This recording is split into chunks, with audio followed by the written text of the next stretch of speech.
Matt Nettle here from Symetry, and I thought I'd take a walk out today. I'm at Loft House old golf course, which is now overgrown.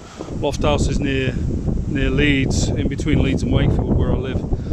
I want to do a video today on why I set up my business, Symetry. I always struggled in my early life and teenage years with self-esteem and a lack of worthiness, and felt like I had to hide myself away. And as I progressed through my teenage years, trying to figure out what I wanted to do in life, at the beginning I wanted to be an architect because I had a good natural ability to draw well, but I realized during my A-levels that I struggled with the maths, and after a year I ditched that and took up hotel management instead, which I enjoyed immensely. I got to spend a year in France, work at a fabulous hotel in Evian, and then promptly when I finished the course I decided to go and work for HM Land Registry for some unbeknown reason, and I really went off course. And even though the work was interesting, I was on the plans department drawing up ordnance survey plans and boundaries for people's properties, it really wasn't for me. And after 2 years I decided to bail and attempted to go back into the hotel industry, and got an assistant manager's role in the Feathers Hotel in Ludlow just at the start of the 1990 recession, and that job lasted all of 3 months, and I found myself out on my ear with nowhere to go and no work. And I was fortunate, my sister lived in Telford at the time, and she put me up, and I'm so grateful for that. But I was lost for a while, and got a job as a grill chef in a local restaurant, earning a pittance, working 6 days a week and almost all the hours of the day. And really, after a year of doing that, I thought, no way, life has got to be better than this. And I walked out on the job, and found myself again in nowhere land. And I was 23 by then, I think, and really becoming quite desperate and looking at myself thinking, oh my God, what am I going to do in my life? And it was at that point I landed a role as a debt collector, a bailiff for a company in Redditch, collecting poll tax, and I was all part of that, dealing out misery on people. It was horrible, absolutely horrible. It wasn't me. I did it just for to make a living, but I hated every minute of it. And in fact, I used to make agreements with people to pay their debts off at like 50p a week, and got an absolute bollocking for it. But also I succumbed to violence there and had my jaw broken in 5 places by a guy. That was in 1992, and I continued doing that work while I had my mouth wired up, and I couldn't eat properly. And eventually it got to me and it cracked me up, and I had a bit of a nervous breakdown because I thought I was going to get shot at some point on the job. So I quit, and again found myself out of work and quite desperate, really. But I was fortunate in a way to land some small time contracts with the local council, again collecting what was then the remnants of the poll tax and the new council tax. But those contracts were intermittent and they came to an end in 1993, and I was 25 by then, and becoming more and more anxious and worried about where my life was going. I mean, 25, most people have sort of got themselves sorted out, and I was just going nowhere. those contracts came to an end, and 1994, I think it ended end of 1994, and I spent the early part of 1995, nearly 27, with nothing. And I became inspired for a bit. I knew a guy called Mark Beebe who had a company, his own business, making handmade period footwear and leatherware. I was sort of into the reenactment side of things at that time, and I was inspired by his work. And one day I just thought, well, I need to go back and study again. So at the age of 27, I found a prospectus in the local Wellington library for Cordwainers College, and I took some paintings down that I'd done for an interview there, and got a place. And I thought, okay, finally, life is going forward. And I did 2 years at Cordwainers, an HND in footwear technology and design, and I really enjoyed it. And I wanted to be a designer, and yeah, I was quite good at footwear design, but again, the self-sabotage crept in, and I just thought, I haven't got it in me to churn out design after design, day after day.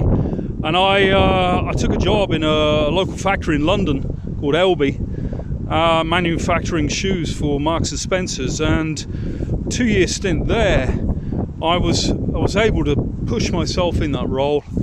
And Ara, the owner, said to me, you made my factory tick, which is probably one of the best recommendations I've ever had from somebody, and I valued that experience. Then a short-term stint with Next, the retailer, which I didn't enjoy, frankly. I was quite bored with that. After being able to kind of configure my own work with LB, Next I found very, very dull, I have to say. And I thought at that time, this was in 2000, I was 32 by then. Again, I just thought, here I am, where am I going? And I put in an application for a job in the Far East, Lambert Howarth, and I managed to get that as a technical manager. And at that point, my career kind of started to rise, and I went out to Hong Kong and working with Lambert's, with really a bit of a free rein, and I created a real role for myself there, and enjoyed it immensely. And early in 2004, I came up with the idea that we had to have an office in China, so I was given the task of getting an office set up and staffing it, and I did that, and really enjoyed every moment of that. And I just honestly thought that this is it. I'm making my way now. And then in 2006 we had a change of CEO, and I distinctly recall falling apart at a meeting we had, and I think she took a dislike to what I had to offer, and I found myself out of the role that I'd created for myself, and that affected me for a lot of time, for a long time, many years. It affected me because I thought that was it felt like a personal attack. What I had to offer was not good enough, and I had a short stint with a company called Pacific Brands. I got fired in 2008, quite maliciously, I have to say, and I found myself in Hong Kong with no job, and I'd literally just bought the apartment we had, and I had a £700,000 mortgage, almost £3,000 a month, and with no job and no income. And I stuck it out in Hong Kong for 6 months. We had to move out of our apartment at Christmas 2008, and then by March 2009 we were heading back to the UK, and I was almost at rock bottom, to be honest. 40 years old, I was delivering recycling bin bags to properties in Cornwall, and although the work wasn't stressful, I found myself thinking, God, my QCs I worked with in China were earning more than I was. That was a very humbling experience. Anyway, 2010, Pacific Brands called me back, and I got a role as head of footwear in Shanghai, and tasked with setting up an office there and staffing it. And so this was the whole thing again. And for 3 years, I got that whole thing running. They wanted to transition all the business from sourcing from Australia, the individuals doing it themselves, to a central hub, which is what I was tasked with. But I found there was so much resistance to that. In the end, I was just battling uphill, and by Christmas 2012, I'd had enough. I was on burnout. I couldn't do any more for them, and resigned. And then found a situation where my wife and I, with our 2 children, were separated because the UK government wouldn't let my wife in because I had not enough income and no job at the time to allow her to come in, and we were separated for 6 months. And that was the worst time of my life, because I absolutely love my wife, and I have so much guilt for putting her through that. And I try to keep my children happy, but it was a terrible time for me and her.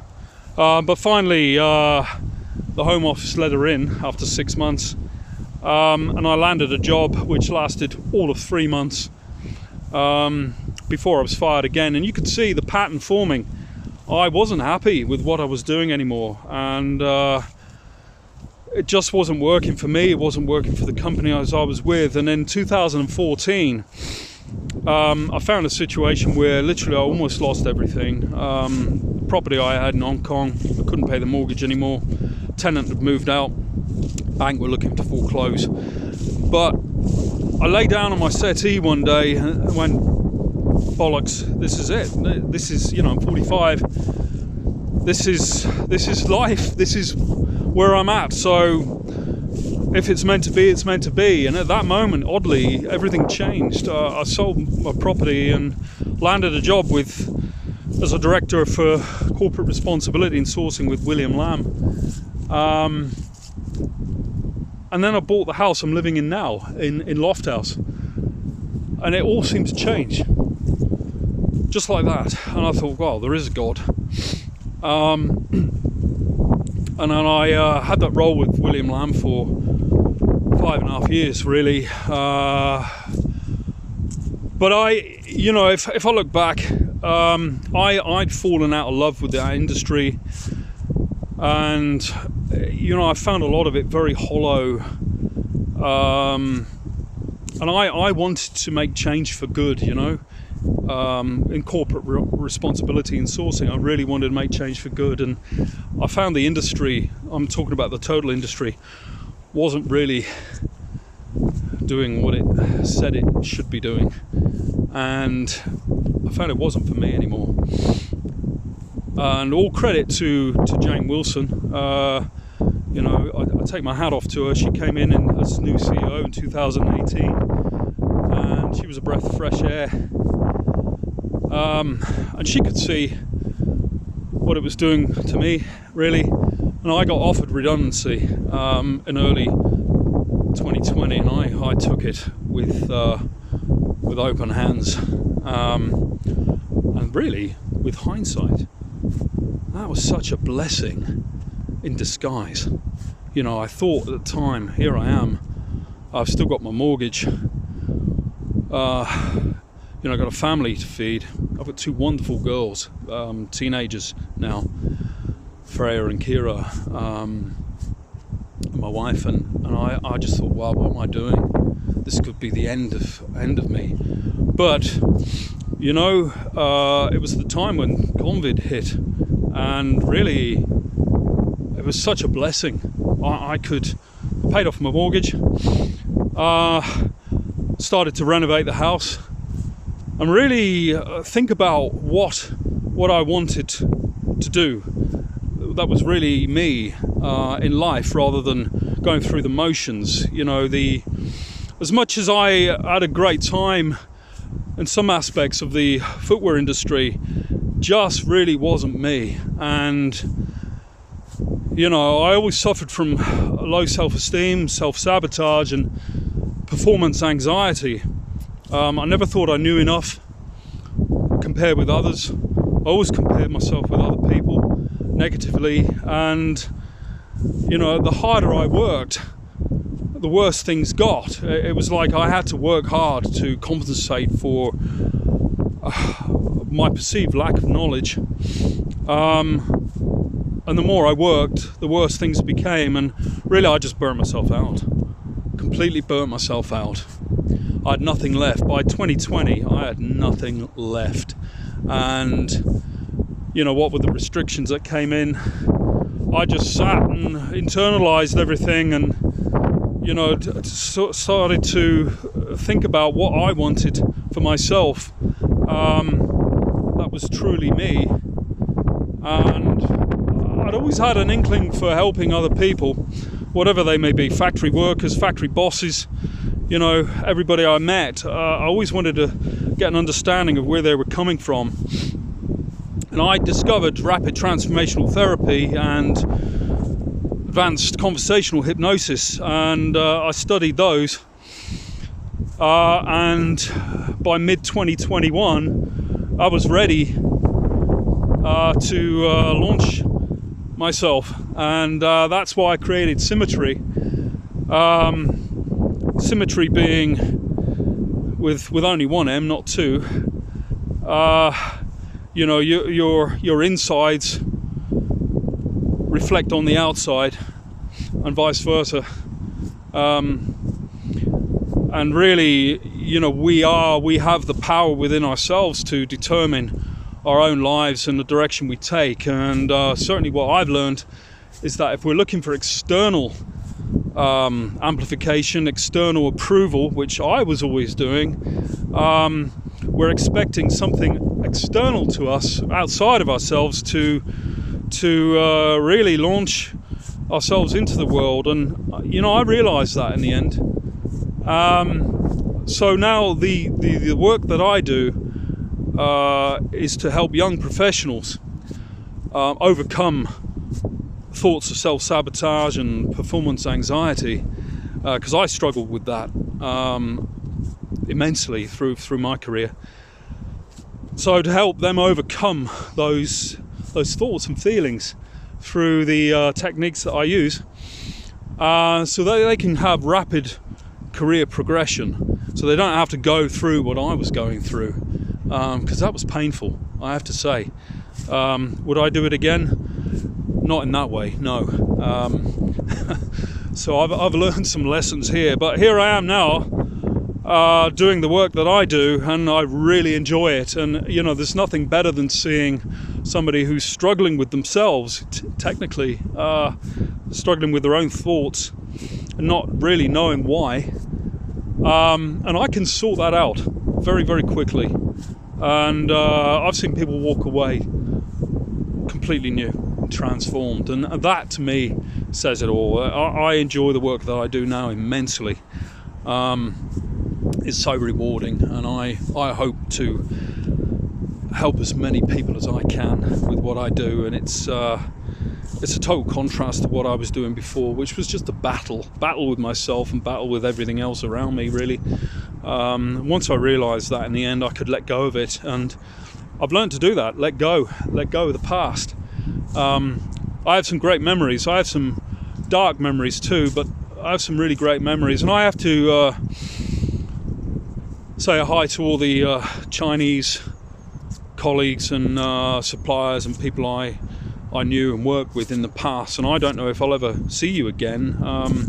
It'll be a shame, but I have to say I loved the Chinese people, and you know, such a courteous, not always, but such a courteous, hard-working, and for me, fun-loving.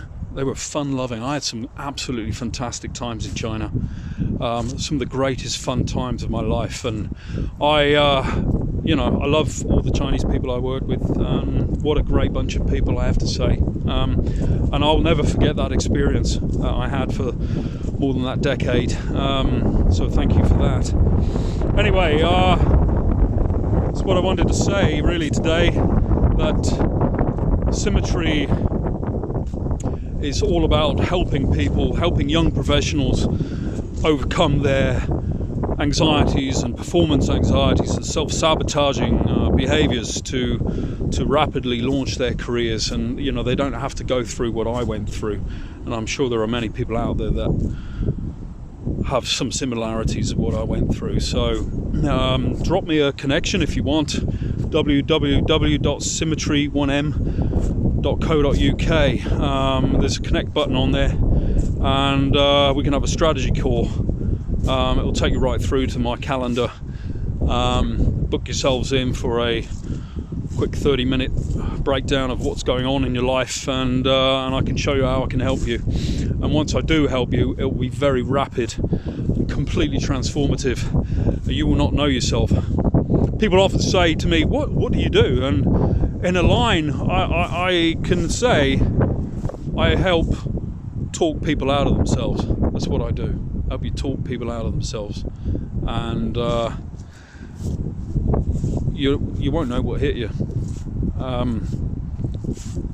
It's a game changer, and I'm hoping more and more companies look into this, and I can help, you know, with individuals, with teams, because it's important. Individual performance is very important for great team performance. So any CEOs and HR personnel out there, it's important.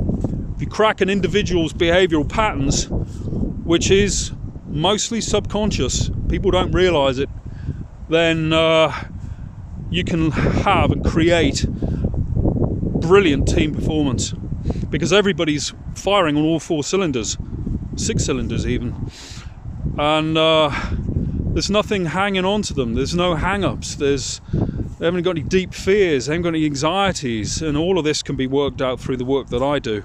And